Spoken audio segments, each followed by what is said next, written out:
Bismillahirrahmanirrahim. Assalamualaikum warahmatullahi wabarakatuh.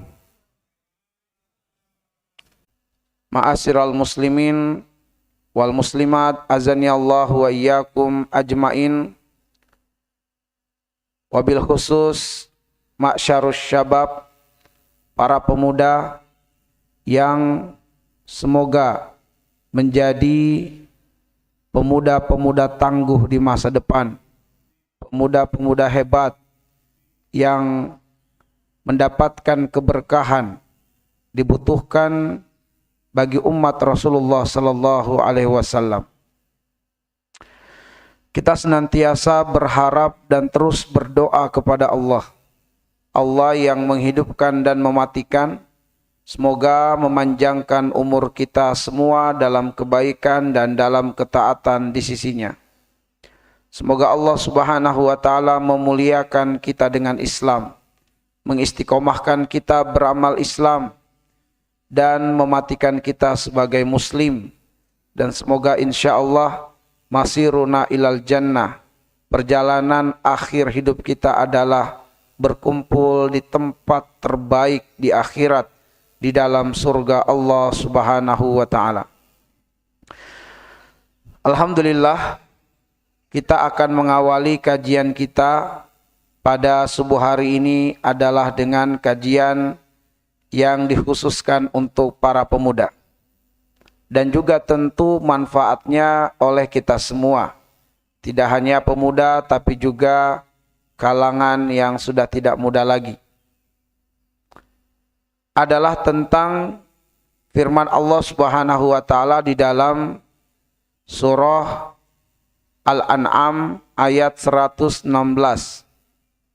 Dan kita akan merenungi, mentadaburi ayat tersebut. Surah Al-An'am ayat 116.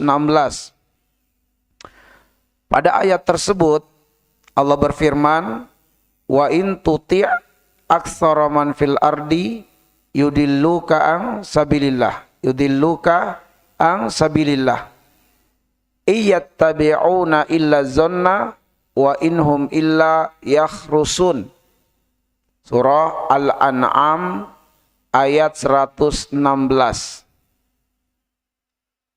Artinya, sekiranya kamu mengikuti kebanyakan orang yang hidup di muka bumi ini, niscaya kebanyakan orang itu akan menyesatkanmu, akan menjauhkanmu dari jalan yang diridhoi oleh Allah. Mengapa demikian? Iyattabi'una illa zanna. Karena kebanyakan orang itu hanya mengikuti dugaan-dugaan saja, mengikuti persangkaan-persangkaan mereka saja. Wa inhum illa yakhrusun, dan kebanyakan orang itu menciptakan kedustaan untuk menutupi kedustaan. Kebanyakan orang berbuat kedustaan untuk menutupi kedustaan sebelumnya. Wa inhum illa yakhrusun. Mengambil pelajaran dari satu ayat yang mulia ini adalah tentang peringatan Allah kepada kita semua untuk tidak mengikuti kebanyakan orang.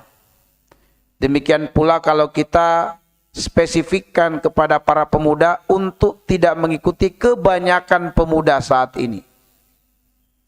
Dalam arti jadilah pemuda-pemuda langka, pemuda-pemuda yang tidak kebanyakan saat ini. Karena kebanyakan orang hari ini atau kebanyakan pemuda saat ini, mereka menciptakan kebahagiaan yang mereka persepsikan sendiri sebagai jalan kebahagiaan. Mereka menciptakan kebahagiaan yang mereka persepsikan sendiri sebagai jalan kebahagiaan, tapi karena mereka adalah pemuda atau orang-orang yang tidak diterangi hati dan pikirannya dengan ilmu, dengan cahaya Islam, menjadikan kebahagiaan yang mereka ciptakan adalah kebahagiaan memperturutkan hawa nafsu. Dan pada akhirnya kebahagiaan yang mereka dapatkan adalah kebahagiaan yang semu, kebahagiaan yang sia-sia, bukan kebahagiaan yang hakiki. Dan bahkan demi untuk mewujudkan dan melanggengkan kebahagiaan yang semu itu, kebahagiaan yang sia-sia itu, mereka harus berdusta dan menciptakan kedustaan baru demi menutupi kedustaan-kedustaan sebelumnya. Kalau kita angkat contoh, maka contoh-contohnya sangat banyak sekali. Di antaranya, misalnya banyak para pemuda hari ini mereka tidak pandai baca Al-Quran. Banyak para pemuda hari ini yang tidak sholat. Banyak para pemuda saat ini menjauh dari masjid. Di mana-mana masjid ketika kita datangi, lebih banyak yang didapati kalangan tidak muda lagi. Anak-anak mudanya sepi dari masjid. Rata-rata yang mewarnai kajian-kajian taklim bapak-bapak dan ibu-ibu. Anak-anak muda entah hilang kemana. Kemudian dalam momen-momen acara-acara kemasyarakatan, misalnya ada yang meninggal dunia di suatu masyarakat, lalu kemudian yang meramaikan untuk mengurus jenazah tersebut adalah orang-orang tua. Anak-anak muda hampir tidak kelihatan. Kalaupun ada, mereka semua di sudut-sudut, hanya duduk di atas motor-motor mereka, sedangkan mulai dari yang memandikan, mengkafankan, menyolati, sampai menggotong ke pemakaman, semuanya adalah orang-orang tua. Anak-anak muda tidak banyak terlibat dalam urusan-urusan yang seperti itu.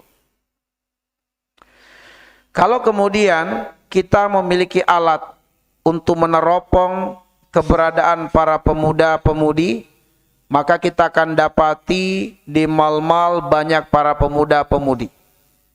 Di kafe-kafe banyak para pemuda dan pemudi. Di tempat-tempat konser ada begitu banyak para pemuda dan pemudi. Jadi pemuda-pemudi kita dapati kebanyakannya di tempat-tempat yang sifatnya lalai dan melalaikan. Jauh dari nuansa ketaatan, jauh dari nuansa ibadah. Nah, karena itulah kemudian jangan ikuti kebanyakan mereka. Jangan ikuti kebanyakan mereka. Mengikuti kebanyakan mereka bisa menjadikan kita jauh dari jalan Allah Subhanahu wa Ta'ala.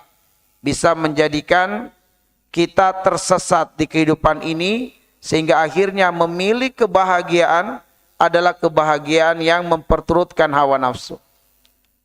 Banyak pemuda-pemudi saat ini menghabiskan waktu mereka, membuang waktu produktif mereka dengan main game saat ini. Bahkan kemudian karena main game itu mereka meninggalkan sholat. Mereka mengabaikan panggilan orang tua. Tidak segera menyahut ketika orang tua memanggilnya. Tidak segera mendatangi ketika orang tua membutuhkan. Orang tua mesti teriak berkali-kali baru anak itu merespon. Itu kebanyakan pemuda dan pemudi saat ini. Vulgarnya lagi adalah banyak pemudi-pemudi yang sudah dalam pergaulannya dengan pasangannya sudah terlampau kelewatan. Kalau kita buka data BKKBN, model-model pacaran muda-mudi saat ini sudah berani saling meraba alat-alat vital masing-masing. Bahkan dalam wawancara, dalam kuesioner, di antara mereka sudah sering melakukan hubungan intim. Nauzubillah. Silakan kita cek langsung ke data BKKBN Bogor, sudah banyak, bukan hanya di wilayah Bogor, tapi juga di wilayah-wilayah lainnya. Seakan-akan penyakit ini menjamur. Belum lagi pemuda-pemudi yang hari ini banyak tergabung dalam jejaring LGBT dan seterusnya. Itu kebanyakannya saat ini. Maka jangan ikut kebanyakan orang. Nah, kalau kita merujuk di dalam Al-Quran, ada 17 ayat. Ada 17 ayat yang tersebar di beberapa surah yang menjelaskan secara berulang-ulang di 17 ayat itu, kebanyakannya orang terperangkap dalam 3 kegelapan. Di dalam Al-Quran ada 17 ayat yang memberitahukan kepada kita kebanyakannya orang, kebanyakannya manusia, dan juga tentu kebanyakan pemuda terjatuh dan terperangkap dalam 3 kegelapan. 3 kegelapan itu yang pertama, kata Allah, walakinna aktsaran nas la yu'minun. Kebanyakannya orang adalah tidak beriman atau tidak jujur dengan imannya. Ketika kebanyakannya orang tidak beriman atau tidak jujur dengan imannya, berarti kebanyakan orang terjatuh dan terperangkap dalam kegelapan kekafiran. Kegelapan kekafiran atau kegelapan kemusyrikan. Yang kedua, walakinna aktsaran nas la yashkurun. Kebanyakannya orang tidak pandai bersyukur. Tidak pandai bersyukur. Berarti banyak orang yang terjatuh dan terperangkap dalam kegelapan kekufuran. Kekufuran. Dan kemudian yang ketiga kata Allah, walakinna aktsaran nas la ya'lamun. Kebanyakannya orang itu tidak berilmu. Yang berarti kebanyakan orang terperangkap dalam kegelapan kejahiliaan atau kebodohan. Siapa yang mengatakan kebanyakan orang seperti itu? Allah yang telah menciptakan manusia. Allah yang lebih tahu tentang manusia. Lalu dia memberitahukan kepada kita semua, kebanyakannya orang terjatuh dan terperangkap pada 3 kegelapan itu. Nah, sekarang sudah mulai kita dapati benang merah. Kenapa Allah mengatakan, wa in tuti aktsara man fil ardi yudilluka an sabilillah. Kalau kamu mengikuti kebanyakan orang akan menyesatkanmu. Kebanyakan orang akan menjerumuskanmu, menjauhkanmu dari jalan Allah. Karena kebanyakan orang itu terjatuh dan terperangkap pada 3 kegelapan. Kegelapan kekafiran dan kemusyrikan, kegelapan kekufuran, dan kegelapan kejahiliaan atau kebodohan. Nah, karena itulah kemudian, kalau kita pengen menjadi manusia yang selamat, pengen menjadi pemuda yang langka, kita harus berani mengambil pilihan keluar dari kebanyakan orang. Kita harus berani mengambil pilihan sikap, pilihan langkah, pilihan hidup untuk keluar dari kebanyakan orang. Harus berani. Maka jadilah pemuda yang langka. Jadilah orang tua yang langka. Jadilah manusia yang langka. Dan yang namanya langka itu umumnya sangat bernilai. Sangat bernilai. Maka jadilah pribadi-pribadi yang bernilai di sisi Allah Subhanahu wa taala. Untuk supaya kita keluar dari kebanyakan orang ini, yaitu keluar dari 3 kegelapan, kita membutuhkan pertolongan, kita membutuhkan kekuatan, kita membutuhkan perlindungan dari yang maha mampu menjaminkan itu. Dan tentu yang maha mampu menjaminkan adalah Allah Subhanahu wa ta'ala. Maka berarti kita harus meminta pertolongan Allah agar dapat ditarik dari kegelapan itu, lalu dituntun kepada cahaya. Itulah kenapa kita disuruh setiap pagi baca surat Al-Falaq, pagi dan petang. Qul a'udzu birabbil falaq min syarri ma khalaq. Katakanlah a'udzu birabbil falaq. Aku berlindung kepada Allah Rabbul Falaq. Rabb yang menguasai waktu falak. Itu kalau terjemahan. Tetapi ketika kita buka tafsir atau kita buka makna asal atau makna asli dari falak, kita akan dapati al-falak itu adalah al-qat'u, artinya pemotong atau pemisah. Pemisah dari apa? Pemisah antara gelap dan terang. Itu arti dari al-falak. Pemisah antara gelap dan terang. Kalau kemudian diartikan al-falak itu sebagai waktu subuh atau waktu fajar, karena waktu subuh memisahkan antara malam dan siang. Tapi sekali lagi kita sedang berbicara makna asli dari al-falak, yaitu al-qat'u, pemotong atau pemisah antara gelap dan terang, antara malam dan siang. Maka waktu subuh adalah waktu al-falak, waktu terpisahnya antara malam dan siang. Nah, jadi kita disuruh untuk meminta perlindungan dari Allah Subhanahu wa taala, penjagaan dari Allah, agar kita dapat dikeluarkan dari kegelapan kehidupan kepada terangnya kehidupan. Jika seseorang berhasil keluar dari kegelapan kehidupan kepada terangnya kehidupan, inilah inti dari kemerdekaan. Kemerdekaan jiwa. Ya, kemerdekaan jiwa. Makanya di antara ulama mengatakan, ketika kita bersungguh-sungguh dalam ajaran Islam, maka kitalah sejatinya pribadi-pribadi yang merdeka. Pribadi-pribadi yang merdeka, yaitu yang terbebas dari 3 kegelapan. Nah, ma'asyiral muslimin azanillahu wa iyyakum.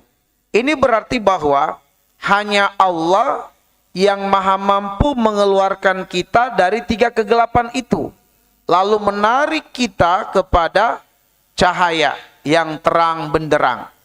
Makanya kita dapati dalam Al-Quran, kegelapan itu, karena kegelapan itu banyak, maka ditampilkan ayat menampilkannya dalam bentuk zulumat, yaitu kegelapan-kegelapan. Sedangkan cahaya, Allah tidak mengatakan anwar, tapi nur, satu cahaya. Kenapa? Banyak jalan-jalan kesesatan, tapi jalan kebenaran hanya satu, yaitu nur, cahaya Islam. Walakin ja'alnahu nura nahdi bihi man nasya'u min ibadina wa innaka latahdi ila siratim mustaqim. Jadi jalan-jalan cahaya itu Allah tidak mengatakan anwar, sebab kebenaran itu hanya satu, yaitu kembali kepada Islam. Itulah kebenaran. Tidak ada jalan-jalan kebenaran selain Islam. Tidak ada. Jalan kebenaran hanya pada Islam, karena Allah mengatakan nur, hanya satu jalan kebenaran itu, bukan anwar. Maka siapa yang memilih jalan kebenaran selain Islam, maka tidak akan diterima jalan pilihannya itu. Ya. Wa may yabtaghi ghairal islami dina falayuqbala minhu wa huwa fil akhirati minal khasirin. Siapa yang memilih agama selain dari Islam, maka tertolak di sisi Allah ajarannya, agamanya, prinsipnya itu. Dan di hari kiamat, dia akan terkategori orang-orang yang merugi, yaitu orang-orang yang akan dilemparkan ke dalam neraka. Karena pilihan hidupnya di dunia yang tidak memilih jalan kebenaran Islam. Baik, nah ma'asyiral muslimin, kita ringkas bahwa untuk supaya kita bisa keluar dari tiga kegelapan, kita sekarang sudah mengilmui yang maha mampu mengeluarkan kita hanya Allah. Karena hanya Allah yang bisa mengeluarkan kita dari tiga kegelapan itu, maka kita harus isti'anah, meminta pertolongan kepada Allah Subhanahu wa taala yang maha mampu menyelamatkan kita, mengeluarkan kita dari tiga kegelapan itu. Dan karena itulah sebagai oleh-oleh di pagi hari ini adalah tentang doa yang diwasiatkan oleh Nabi untuk dibaca. Untuk dibaca demi apa? Selamat dan keluar dari tiga kegelapan ini. Doa yang Nabi ajarkan ini dan bahkan menjadi wasiat Nabi untuk dibaca adalah dibaca di penghujung solat. Dan kita tahu penghujung solat adalah di antara waktu mustajabnya berdoa. Penghujung solat yang dimaksud adalah setelah tasyahud akhir sebelum salam. Setelah kita membaca doa tasyahud akhir sebelum salam, disitulah tempatnya kita membaca doa yang Nabi wasiatkan untuk kita mendapatkan pertolongan Allah selamat dari tiga kegelapan tadi. Sehingga Nabi mewasiatkan dalam sabdanya, la tada'anna dubura kulli solatin illa antakula. Janganlah sampai kalian terburu-buru, tergesa-gesa mengucapkan salam di penghujung solat kalian, kecuali dengan terlebih dahulu membaca doa berikut ini. Apa doanya? Allahumma a'inni ala zikrika wa syukrika wa husni ibadatika. Hafalkan doa ini. Allahumma a'inni ala zikrika wa syukrika wa husni ibadatika.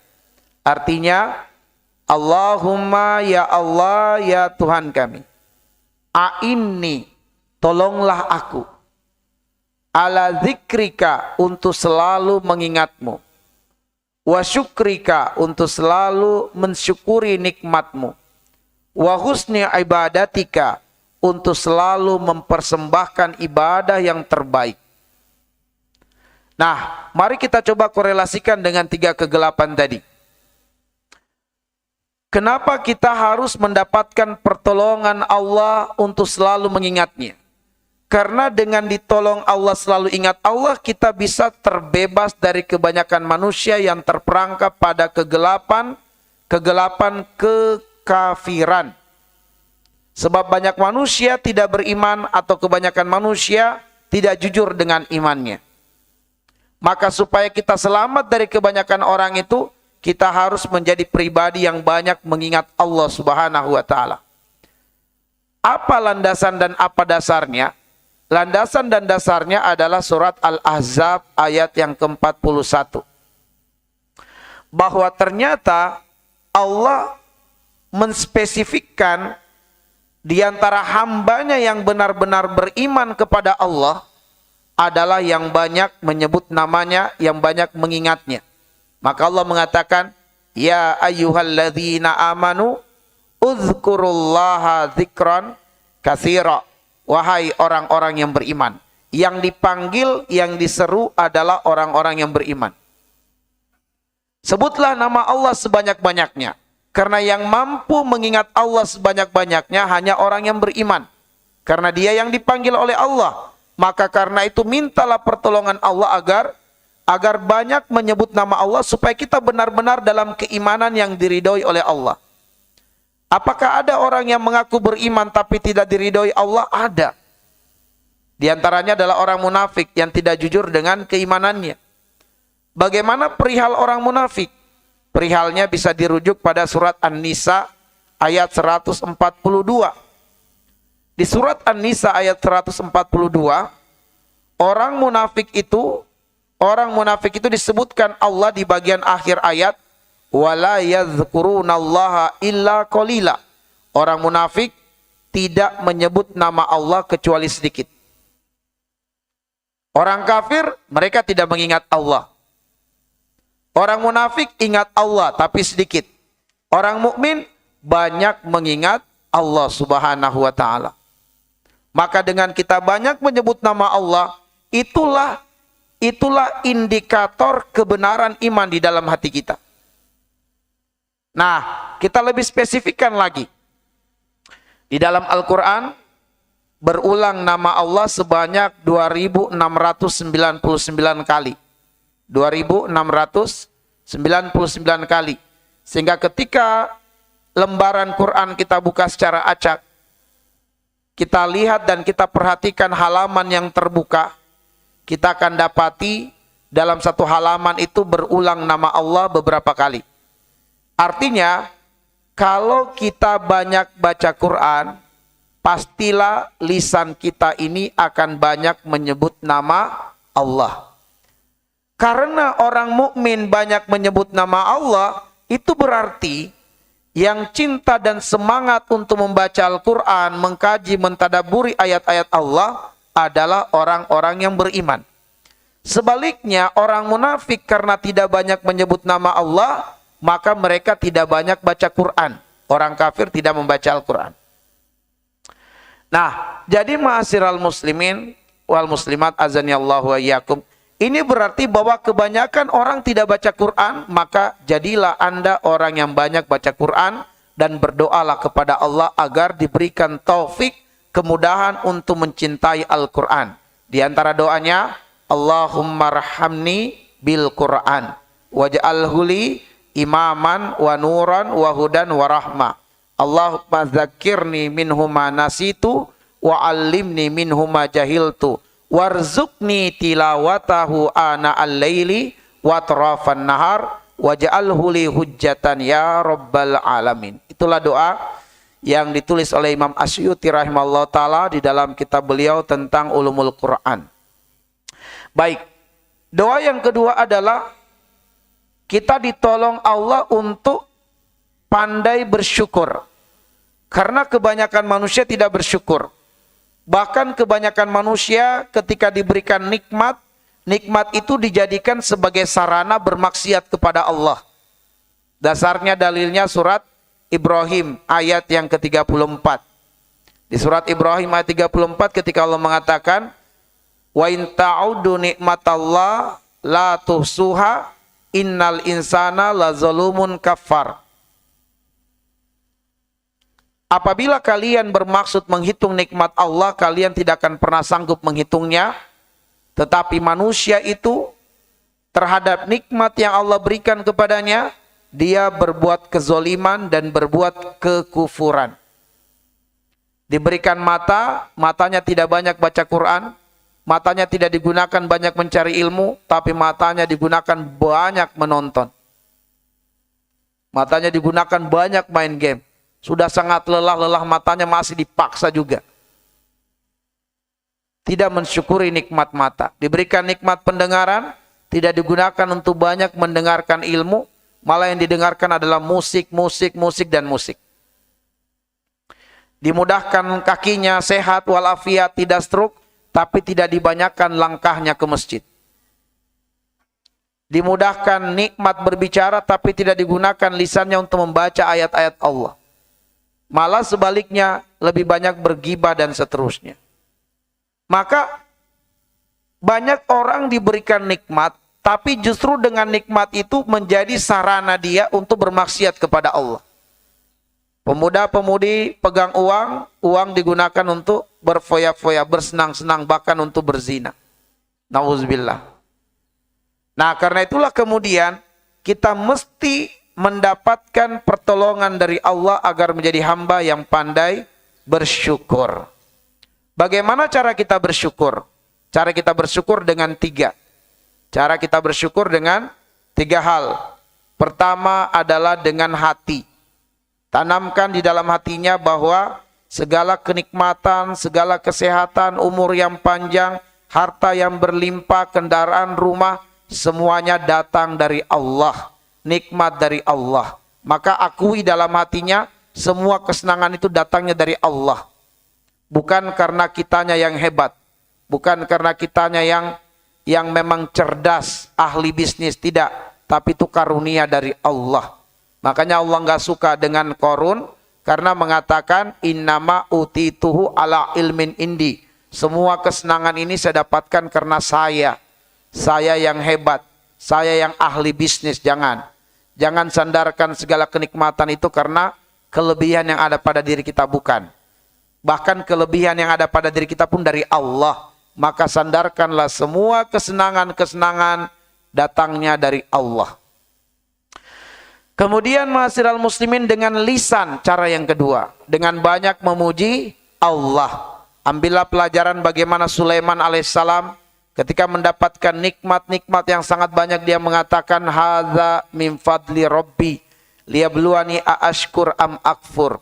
Ini semua karunia Allah untuk menguji saya, pandaikah saya bersyukur atau tidak. Maka Sulaiman memperbanyak tahmid, memuji Allah atas nikmat yang Allah berikan padanya. Nah, Sulaiman tadi dasarnya di surat An-Naml ayat 40. Kalau Qarun tadi di surat Al-Qasas ayat 78. Baik, kemudian dengan perbuatan. Dengan perbuatan, yaitu dengan melaksanakan perintah Allah dan meninggalkan larangan Allah. Nikmat-nikmat harus menjadi sarana semakin dekat dengan Allah. Bukan nikmat menjauhkan dari Allah. Dasarnya Al-Maidah ayat 35. Allah mengatakan, ya ayyuhalladzina amanu taqullaha wabtagu ilaihil wasilah wajahidu fi sabilihi la'allakum tuflihun.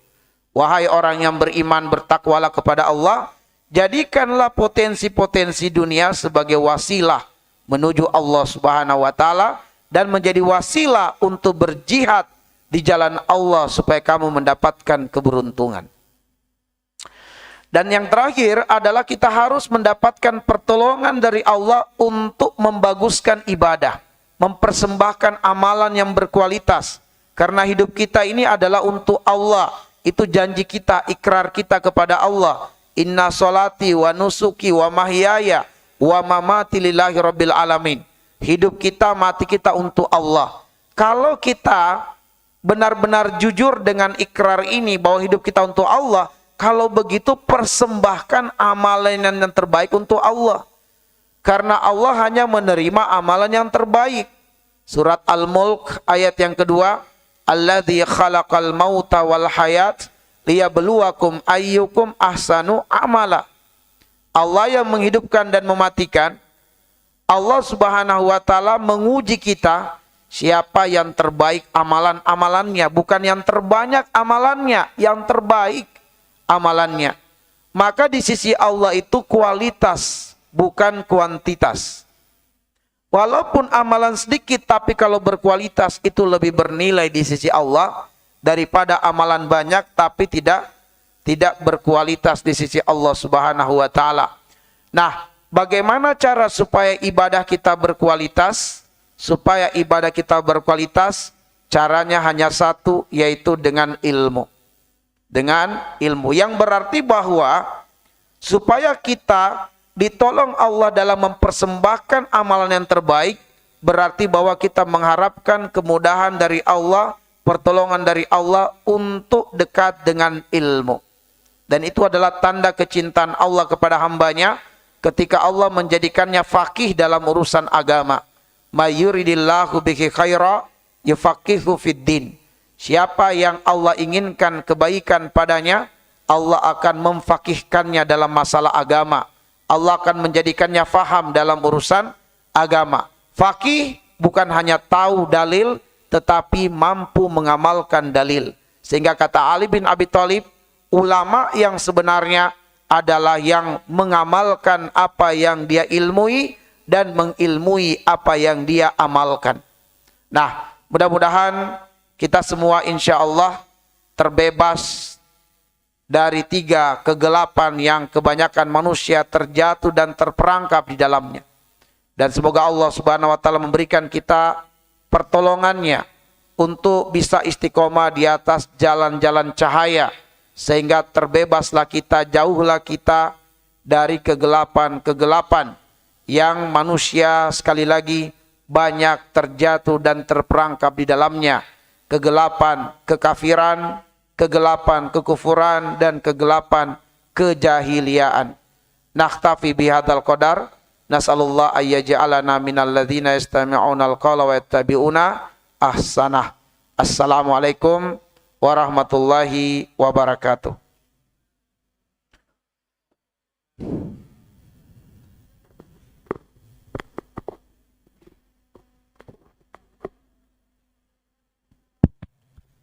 Ya Pak, baik, terima kasih banyak Pak Ustadz atas ilmunya yang sudah diberikan. Seperti biasa kita akan ada hadiah buat anak muda. Izin Pak Ustadz memberikan kuis. Jadi untuk anak-anak muda seperti biasa, ada yang nanya, ada yang jawab, dan ada yang memberikan ulasan. Mungkin akan yang terlebih dahulu buat anak-anak ya. Jadi buat anak-anak itu ada 2. Siap ya? Siapa yang mau menjawab? Oke, ada 1. Tadi di awal Pak Ustadz menyebutkan surat apa yang ditadaburi pagi ini? Apa enggak? Sebutin nama dulu baru jawab. Elkan. Nama saya Elkan. Surat Al-An'am ayat 116. Benar Pak Ustadz? Alhamdulillah. Dapat 2 miliar. Ya. Dipegang dulu 20.000, nanti Allah yang balas. Amin, amin ya rabbal alamin. Oke. Ada lagi? Siap jawab? Siap ya. Siapa yang mau jawab? Oke, yang pojok dulu. Tadi kan disebutkan sama Elkan, ini adalah surat Al-An'am ayat 116. Tahu nggak isinya itu apa? Yang dibahas tentang apa? Jadilah pemuda yang langka. Gimana Pak Sad? Iya, betul. Dapat lagi 2. Alhamdulillah. Sekarang buat anak PMA-nya, Pak. Siap ya, buat anak PMA. Ya, tadi dijelaskan sama Pak Ustadz itu tentang doa. Ada yang hafal ya? Siap ya? Siapa yang mau jawab? Oke, ada nih. Sebutkan nama dan nanti jawab ya. Doa agar keluar dari kegelapan. Ya. Nama saya Nabil. Nama saya Nabil. Jawabannya Allahumma a'inni ala dzikrika wa syukrika wa husni ibadatik.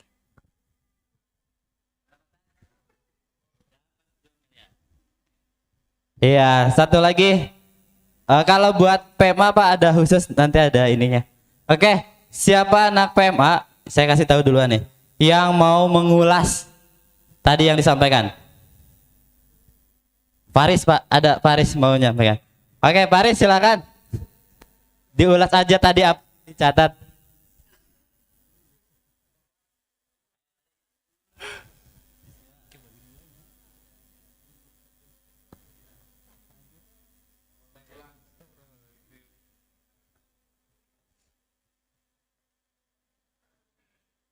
Tentang Quran surat Al-An'am ayat 116 yang menyatakan bahwa peringatan agar tidak mengikuti kebanyakan orang atau pemuda saat ini karena mereka mempersepsikan kebahagiaan sendiri, yaitu kebahagiaan yang sia-sia.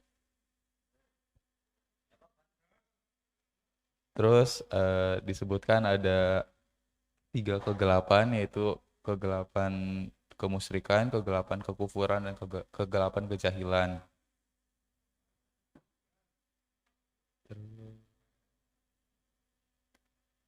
Udah segitu aja. Apa deh saya deh.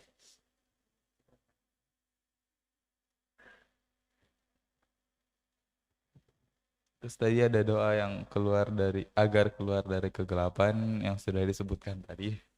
sebelumnya.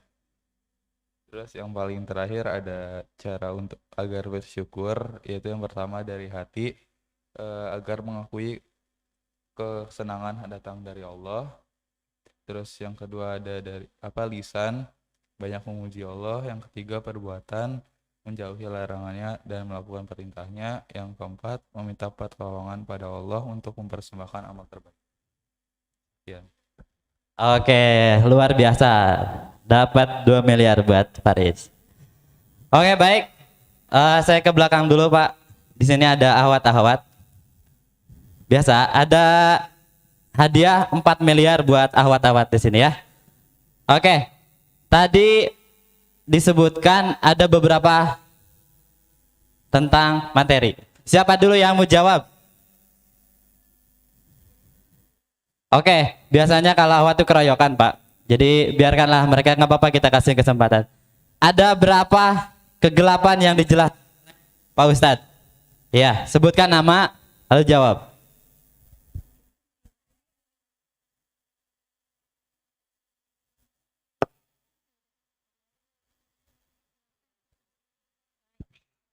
Nama saya Ina dan jawabannya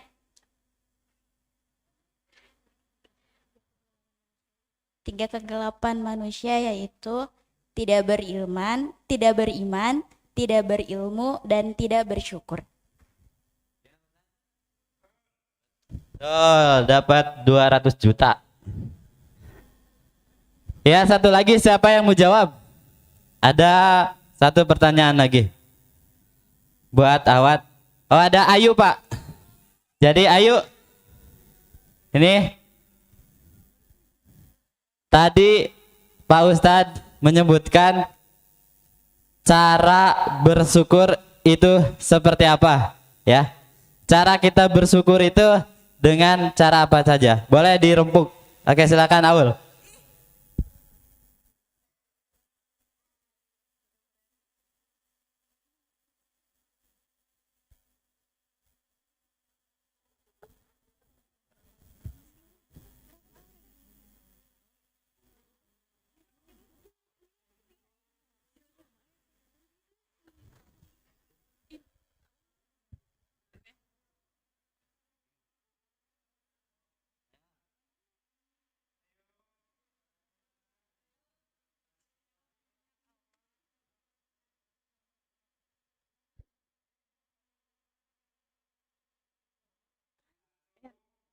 Perkenalkan, nama saya Aulia. Jawabannya adalah mengingat Allah, mendekat Allah, dan menghindari dari segala dan mengingat segala sesuatu.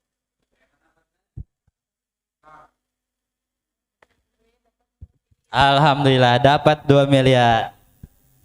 Oke, Pak Ustadz, ada satu lagi. Di sini buat semuanya ya, siapa aja boleh di sini. Siapa yang mau menjawab? Angkat tangan dulu. Yang tinggi dong. Oke, ini balik lagi kepada anak-anak. Tadi kan anak muda, dibahas tentang anak muda ya. Nanti jangan lupa sebutin nama, baru jawab. Boleh berdiri nggak? Siapa? Boleh berdiri nggak? Ya. Kan tadi tentang pemuda ya. Coba gimana caranya biar jadi anak muda yang berkualitas?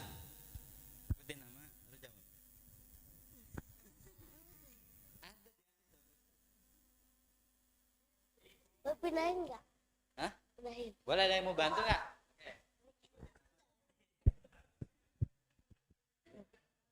Nama saya Dani. Caranya memohon perlindungan kepada Allah Subhanahu wa Ta'ala. Oke, benar. Ini dapat 2 miliar ya. Ya. Hadiahnya sudah cukup. Terima kasih yang sudah menjawab. Mudah-mudahan kita semua di sini yang mengikuti kajian, Allah cerdaskan, Allah sehatkan, dan Allah jadikan kita sebagai anak-anak muda yang berkualitas. Terima kasih Pak Ustadz atas waktu dan ilmunya. Untuk waktu dan tadaburnya kami persilahkan lagi Pak Ustadz. Terima kasih. Assalamualaikum warahmatullahi wabarakatuh.